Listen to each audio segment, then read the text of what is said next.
You know, going through this year, my eyes have become opened to a lot of things, particularly in regards to how important who you marry is and how careful you have to be when you're getting married and in deciding who you want to get married to. So today, whilst I install this my newfound love, I'm going to share with you some life lessons that I think you need to know in deciding who you want to marry.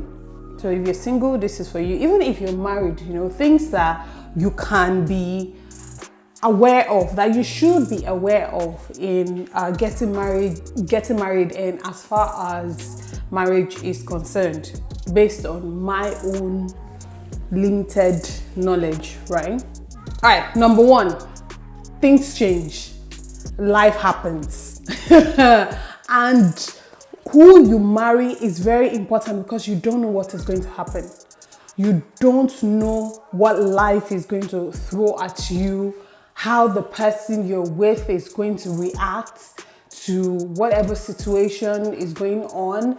So it's very important to be aware of things like, oh, this person's temperament, how this person reacts to situations, you know, how they treat other people, how they treat you, how they behave when they are stressed, how they behave when they are angry. Oh my gosh, I cannot emphasize that enough. Like, it is crucial. Listen, I spent some time on TikTok and I hear people share their stories. Like, it's heartbreaking.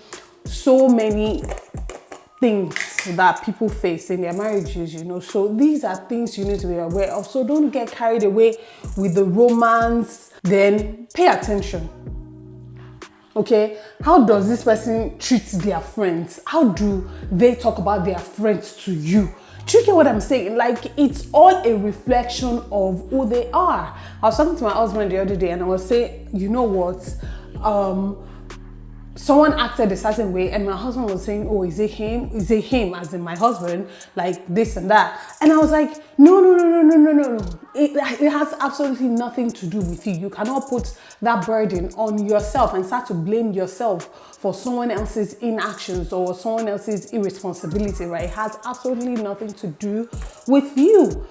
Likewise, when you are in a relationship and you're considering getting married to someone, you have to be able to dissociate yourself from certain situations that, yes, maybe you were the one who was badly behaved, versus situations where this person is showing you who they are, you know. And if you're struggling to believe them, then maybe you should ask the people around you that have sense, because the people around you would definitely, almost definitely, you know, tell you the truth. Like, oh, babe, this is it, or guy, this is it. Do you get what I'm saying? That is going to lead me into my next point, which is red flags are very red. They are bloody red. Okay. It's not wine. It's not dark red. It's not pinkish red. If it is red, it is red. And listen, you don't want to deal with red flags, particularly when life is further throwing things at you. Because guess what? If I've learned anything this year, it is that, you know, Bible says that, you know, it's not that we won't see trials and tribulations. We will, but Jesus says, but fear not, I have overcome the world. That's my encouragement. Like, even in all these things, we are more than conqueror.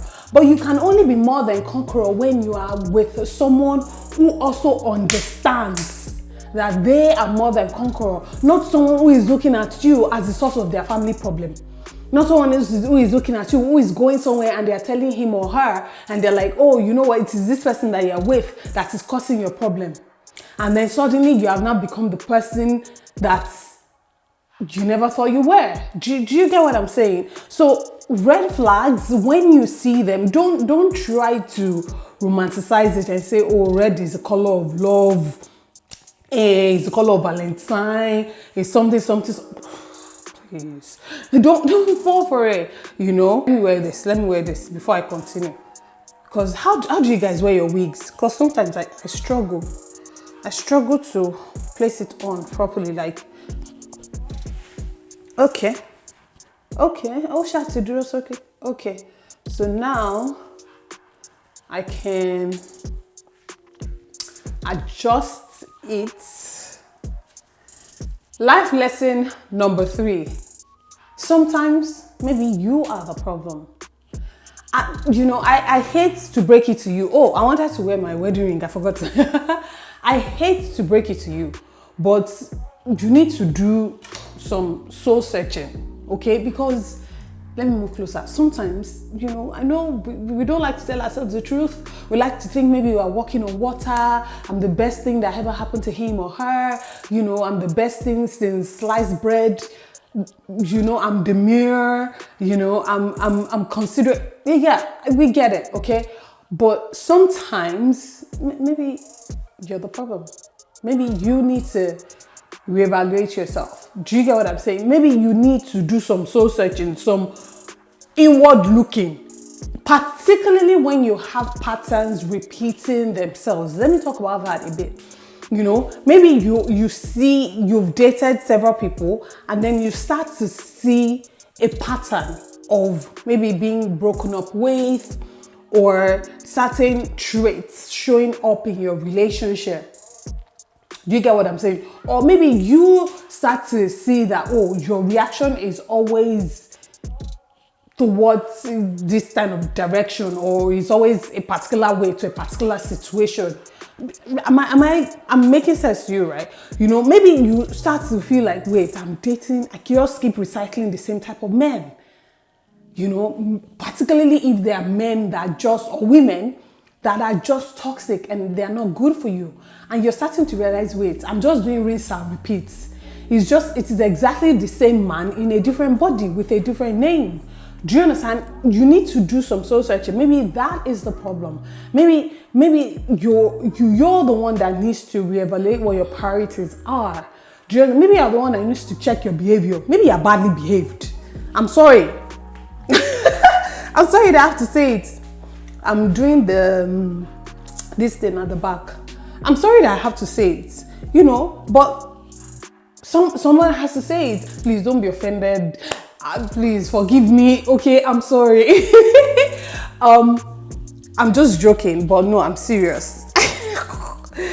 My point is, maybe you're the one who needs to call yourself to order and say, you know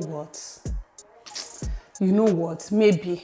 Okay, I think it's good to go now. Where's my brush? I forgot brush. Check yourself, do some deep soul searching.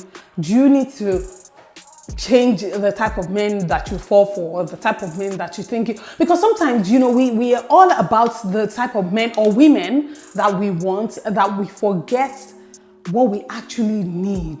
Next is that kids change everything. Okay? Facts.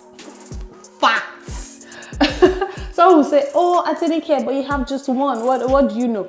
Yes, for a fact, kids change everything. So even in marriage, your dynamic as just husband and wife completely transforms from just husband and wife to husband, wife, and child the moment you start to have kids. I think I should be on to like number 5 now. Number 5, right? Let's call it number 5. If I'm supposed to be at number 6 and I'm saying number 5, just correct me. It is very important for you to know how your partner handles money. Think about that. It's actually twofold. How your partner handles money and how you handle money. Is it compatible? Because, a lot of times we talk about sexual compatibility and we talk about, does he act this way? Does he have this personality compatibility and all of that? And we forget to talk about financial compatibility as well. And when I say financial compatibility, I'm not talking about, you guys have the same amount of money in your bank account. That's not what I'm saying. I'm saying that, do you guys have the same attitude towards money? Does that make sense to you? Do you guys God forbid, if you only had the same or this exact amount of money to spend between the two of you, what would their priorities be towards that particular fund? You know, do they expect you to have joint bank accounts? You know, do they expect you to do 50-50? You know, what do they call it? Split it, the bills and everything, 50-50. You know, can you afford to?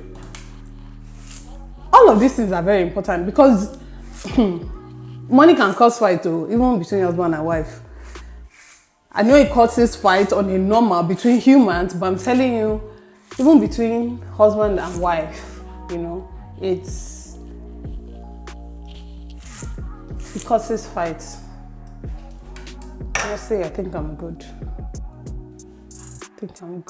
I just need to do my edges. So personally, I don't know how to do edge.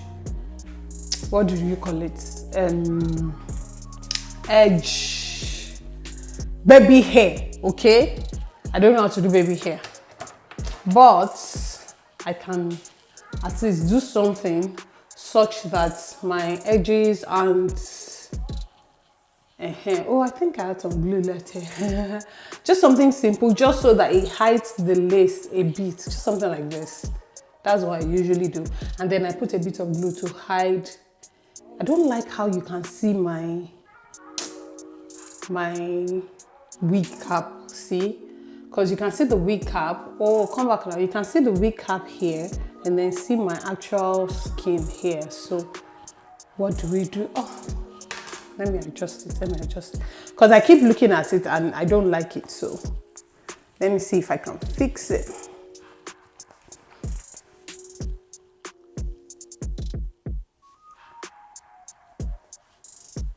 Okay, yeah, that's better. Yeah, that's better. So what I did was move the wig cap back. Yeah, much better. All right, next life lesson. There's only so much you can do. That's the life lesson, right? And by this, I'm talking about, you know, in taking care of your home, taking care of your family, taking care of yourself, taking care of your kids. There is only so much you can do. Or in my husband's words, you only have so much love to give. You have to give yourself, you have to give your wife or your husband, you have to give your kids. You know, one way or another, you drop the ball if you try to do too much, if you try to do more than yourself. Just lay down just a bit, just to cover, you know, this wig area, not too obvious. And then you see where the pattern is, just lay it down. So personally, I have a lot of hair in front, like with my edges and stuff, and you know, they are trying to show themselves. So usually I just try to do whatever I can to put it down, so my hair isn't coming out in front of the wig, if that makes sense. Okay. I love it. Let me just flatten it again.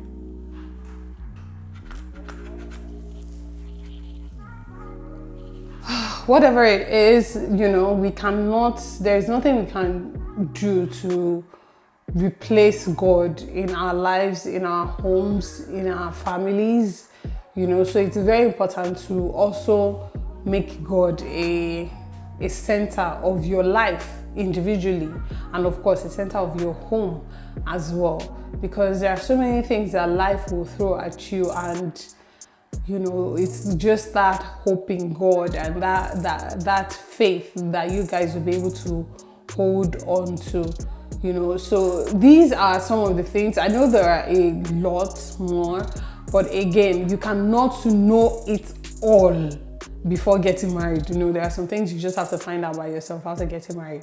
But again, Bible says that if the foundation be destroyed, what can the righteous do?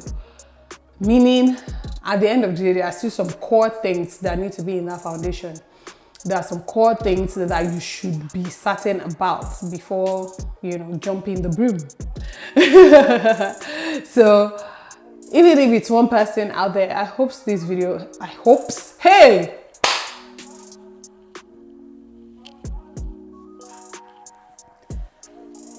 Even if it's one person out there, I hope this video helps you. And if you have more questions, you can let me know in the comment section, or you can send me a DM on Instagram, or you can send me an email as well. I'll do my best to answer. But until I see you again, I'm looking pretty. I feel pretty. Thank you for watching. I pray God blesses you, your homes, your marriages, your relationships. Most importantly, I pray God blesses you. Many God and God bless you. Mwah. Bye.